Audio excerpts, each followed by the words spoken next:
most of these internships are unpaid. And it puts people in Europe basically on a higher position because they either have to just move 100 kilometers from their house, which is not that big of a difference for them. But for us, traveling thousands of kilometers to a different country to do an unpaid internship doesn't really sound plausible. And Right. there are very limited scholarships to pursue these also. Hey, budding lawyers, welcome to the podcast. Today we are going to have a chat with Advocate Shireen Meghe. Miss Shireen completed her LLB from Symbiosis Law School. Then she did her master's in public international law, specializing in international criminal law from Leiden University, Netherlands. She is currently working as an advocate in Bombay High Court, Nagpur bench.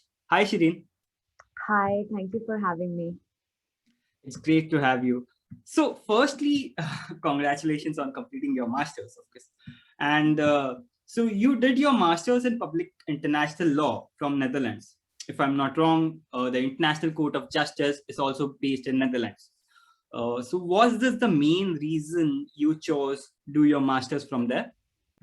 Um, yes, and not only ICJ, as you know, The Hague in the Netherlands is home to several international courts, including the International Criminal Court, the International Residual Mechanism of Criminal Tribunals, the Special Court for Sierra Leone, the Special Tribunal for Lebanon. I can keep going on. So therefore, it's known as the International City of Peace and Justice. So obviously, it was one of the reasons I decided to go to the Netherlands, and Hmm. also because I was very sure I wanted to do my LLM in international criminal law.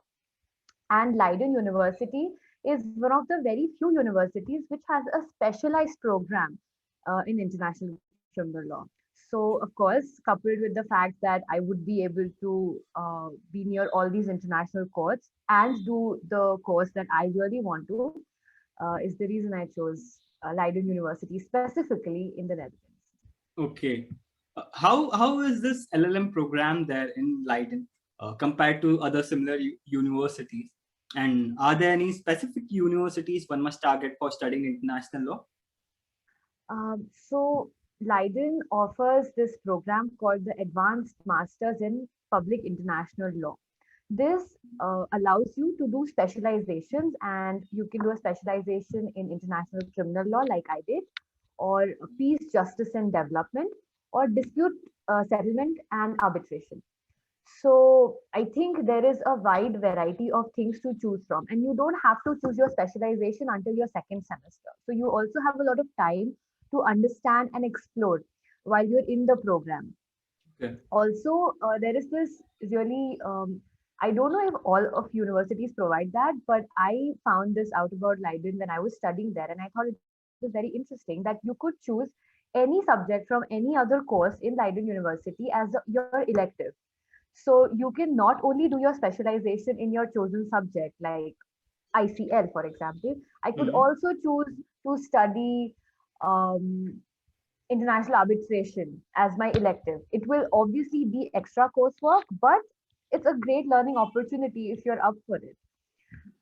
So I think that is very interesting. Plus, I personally found the program at Leiden very focused on practical stuff also, which I think is very important if you are looking to enter a job market after this. Like, of course, people either get into academia after their LLM and want to pursue a PhD and get into the academic life. And some people would probably want to start practice or work in an NGO. So they had a dual focus in this program, which I thought was very interesting and allowed us to have our own space.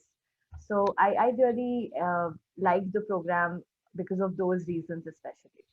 Okay. So you said that you can choose any other subject as an elective too. So was this limited to a subject related to law, or you can choose some other subject too? Because I have heard in many universities, for example, I think in BITS Pilani, India, uh, people who are engineers, engineering graduates studying engineering, they can choose some subject from arts background, say economics or something like that. So was that in there in Leiden or? No, I think this is limited to Leiden Law School, the whole Okay, okay, okay. elective choosing thing.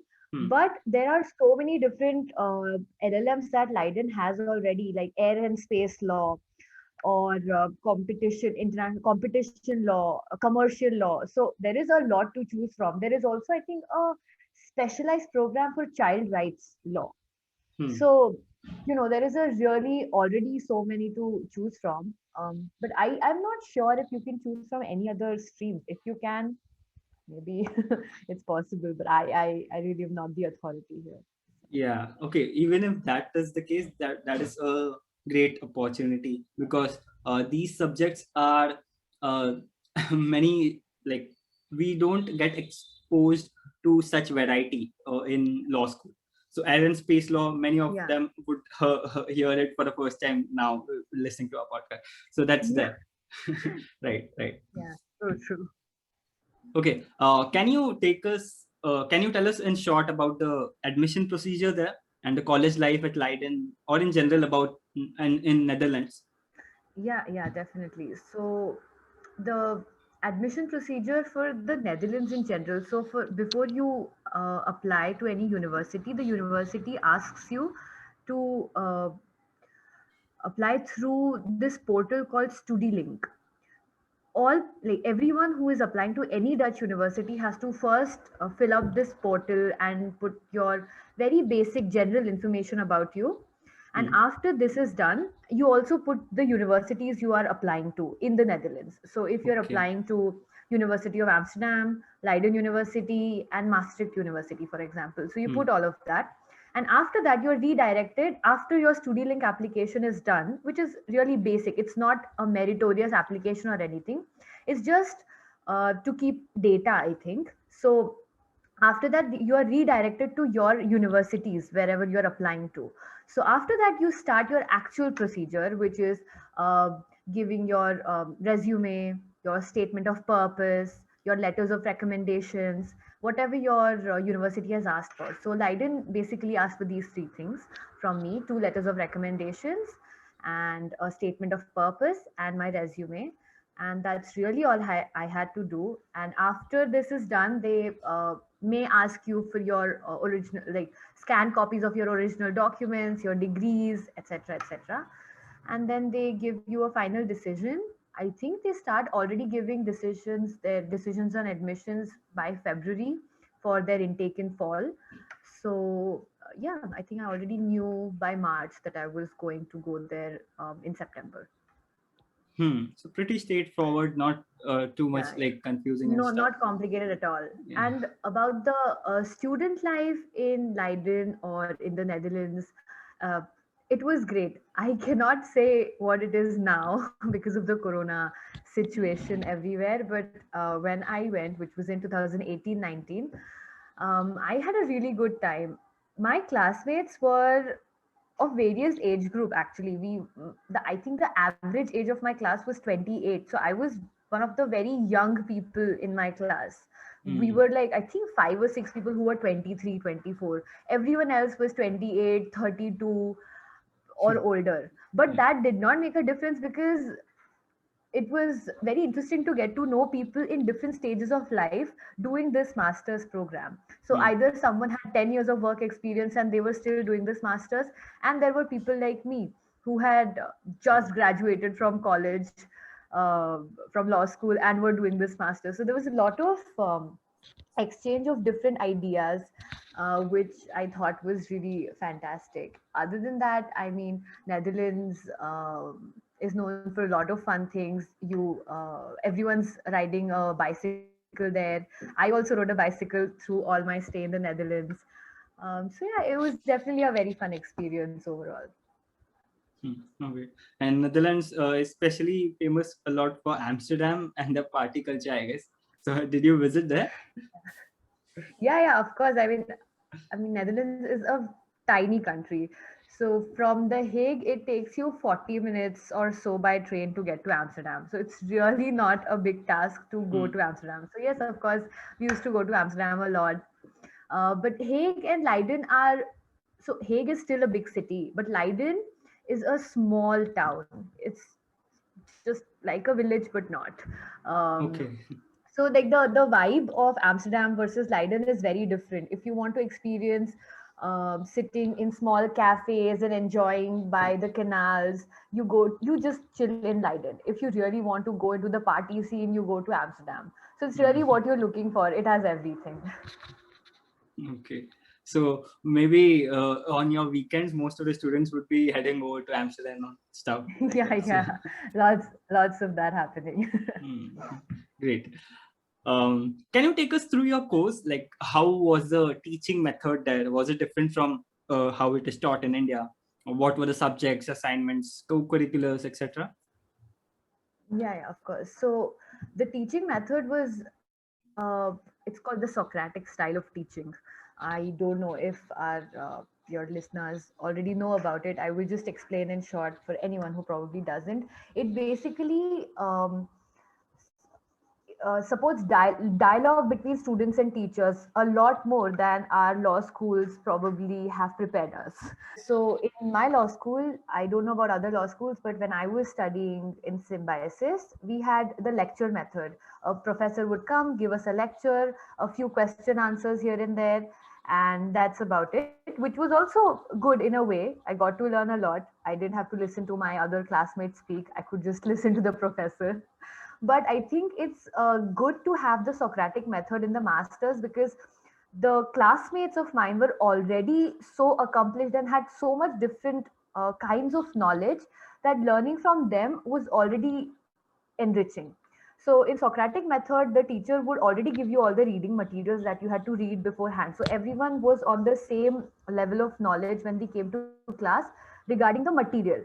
But Hmm. everyone comes with their own background, brings something else with them, from their own country, from their own work experience, and so and so. So discussing the topic at hand, you not only know the course material, you also learn about their experience and other perspectives, which I thought was very, very interesting.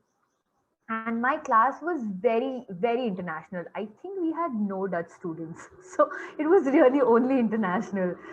We had people from Nigeria, we had people from Taiwan, we had people from the US, UK, of course, lots of other European countries, Singapore, Australia, of course, India, Sri Lanka. So lots of people and lots of different perspectives, which was very interesting. And that's why I really enjoyed that kind of teaching in that level of education. Hmm. In our assignments, we did moot courts. Then I remember in one of our subjects, which was called transitional justice, we were supposed to role play different organs of a conflict. So in a conflict, there are different parties, maybe a rebel group, maybe a government, maybe government of another country. So we were supposed to do peace negotiations between these parties to a conflict, which I thought was very interesting and had a lot of practicality attached to it, because you would expect people after this masters to go into NGOs, work in NGOs or other intergovernmental organizations where you would have to prepare for these kind of things. Hmm. So I remember representing the government of Gambia in a peace negotiation. And yeah, it was very interesting. I think it was one of the most interesting assignments we had. And of course, we had to write lots of papers as part of our assignments. But yeah, it was overall good. So you were also having moot courts, but you also had this other co-curricular activity kind of where you negotiate. So I think it was similar to mediation and stuff. So what Yeah. internships would you suggest if one want to focus on this as a career, like she wants to expand their experience in human rights law or international law in general? Yeah, so I would say it depends on the fact that if you already know if you want to go into practice or in academic research or something. So if you want to go working in an NGO or go into practice in international law, human rights law, Hmm. then I think you are already able to cater to that by doing internships with advocates in domestic litigation, basically, or working in Indian NGOs that do similar legal work in human. We have so many NGOs in India that work on sexual harassment or generally in human rights law. That is definitely a very good place to start.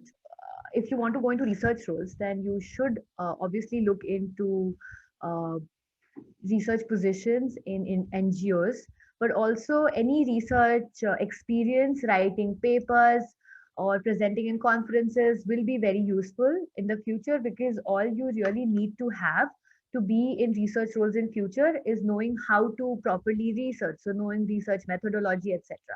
So there are lots of NGOs that you could start with. Then there is the Indian Institute of International Law in New Delhi. That is very interesting.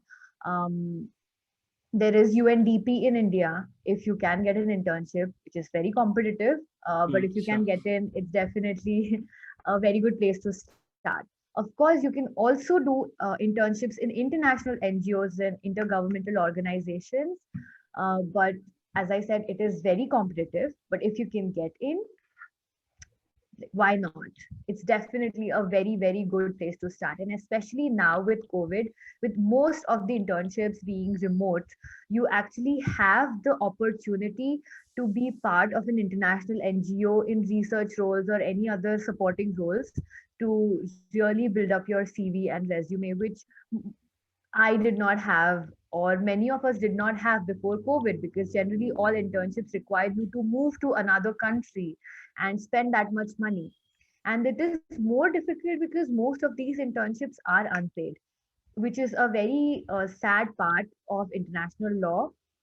It is coming to light that this is a huge problem and creating a huge gap in international law, because lots of people from third world countries are unable to get to a place to even start their career, because most of these internships are unpaid, and it puts people in Europe basically on a higher position, because they either have to just move 100 kilometers from their house, which is not that big of a difference for them. But for us, traveling thousands of kilometers to a different country to do an unpaid internship doesn't really sound plausible.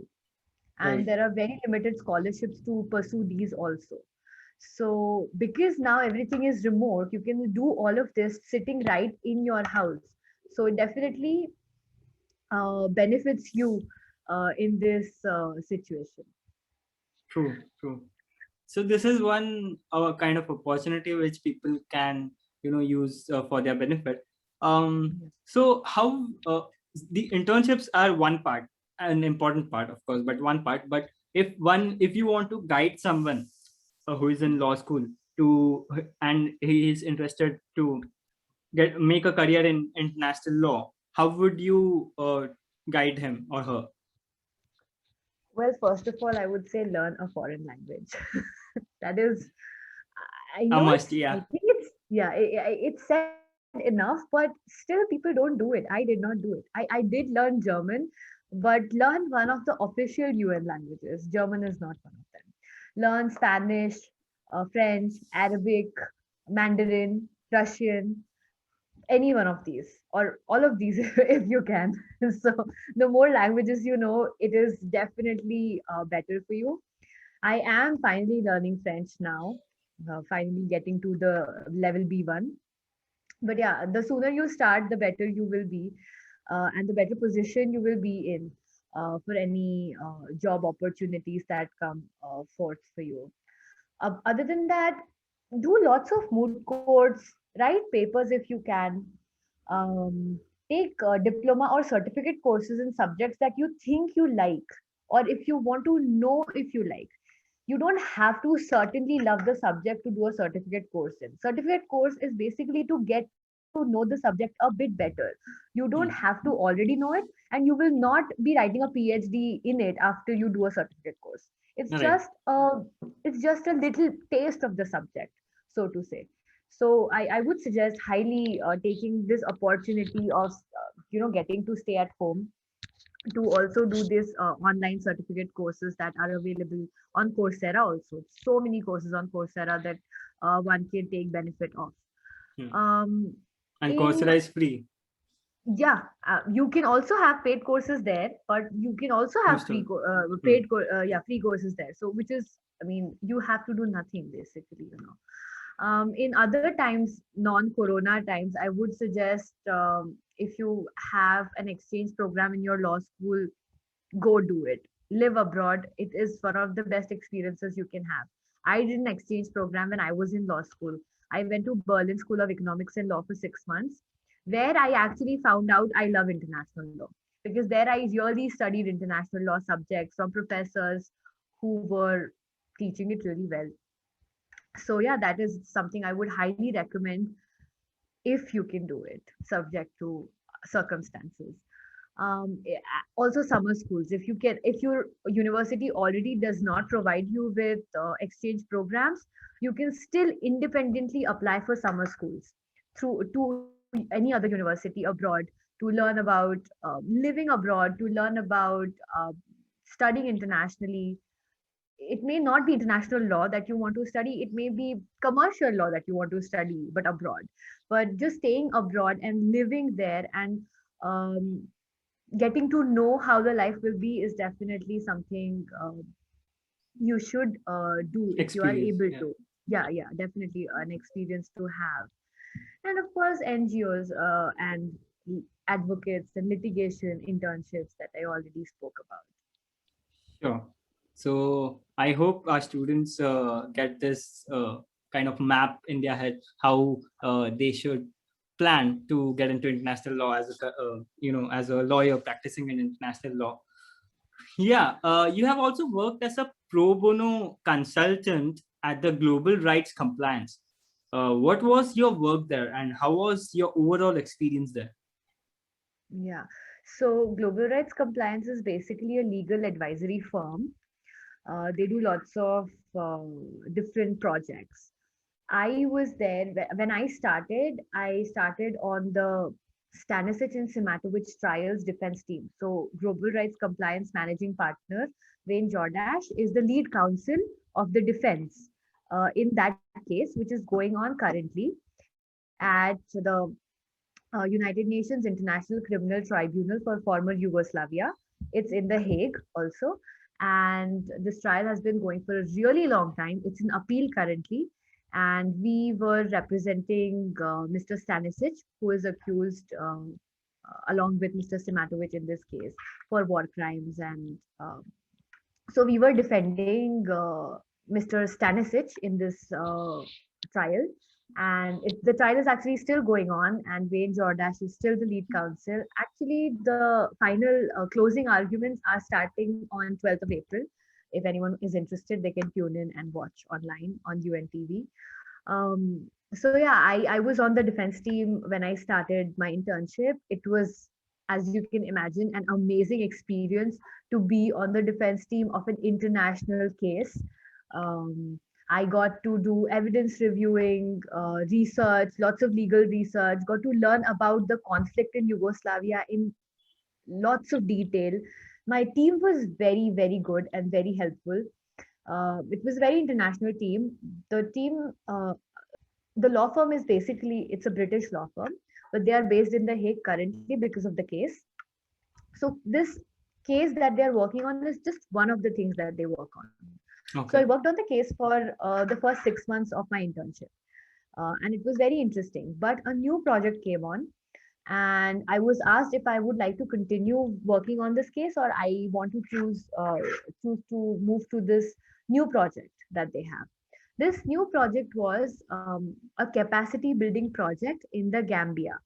So I chose to move on to this project because I wanted to experience as many different things as I can in an internship.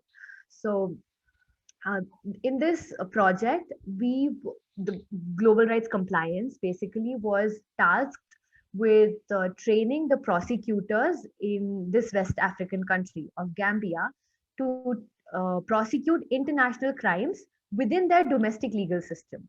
So, of course, we all know that international crimes are being prosecuted in all these international courts that we all know about.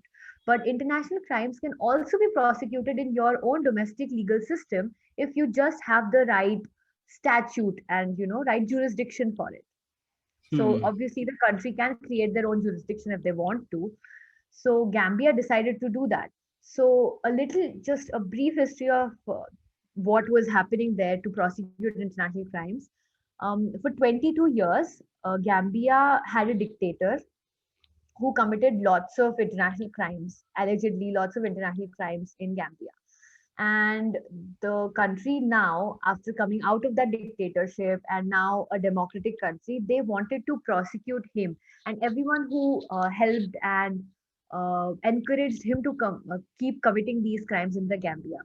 And they wanted to prosecute him within their own country because the justice is felt the most when it is closest to home, you know. So they wanted to prosecute within Gambia, but they did not have the knowledge or the expertise to conduct an international criminal prosecution within their country.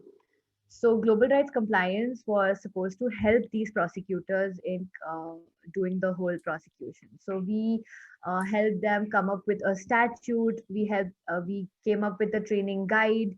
We had training with them, online training with them on how to prosecute international crimes. It was a very, very good experience for me. I got to work on something so on ground, basically, you know, on field, and got to learn so much myself because if you want to train someone to prosecute international crimes, obviously you can imagine that you also learn so much more about it.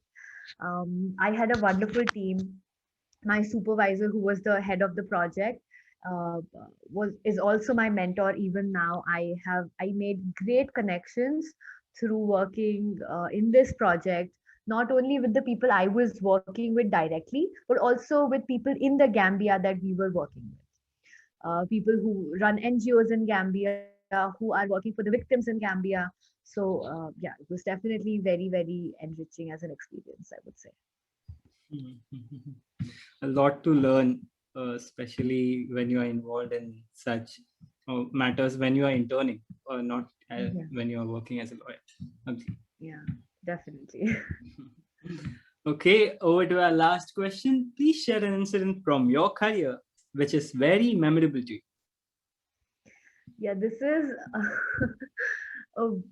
it was a crazy thing for me when it happened. So I as a person who is interested in international law would, you know, follow cases online or see proceedings online often, and I kept seeing Wayne Jordash speaking, you know, in events or leading cases and everything, and I was a fangirl. I was like, my god, this lawyer is so eloquent and he speaks so well and he's so articulate.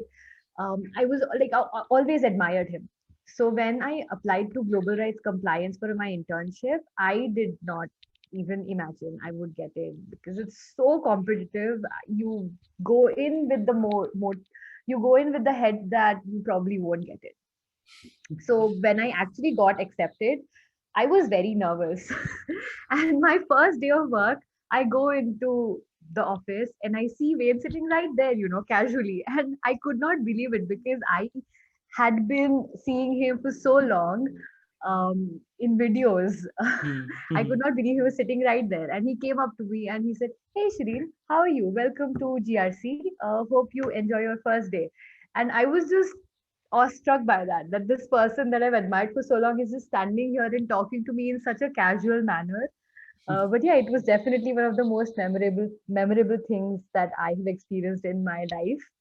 And also one of the he's so humble. All of these people that I've worked with were so humble and down to earth. I could not believe it.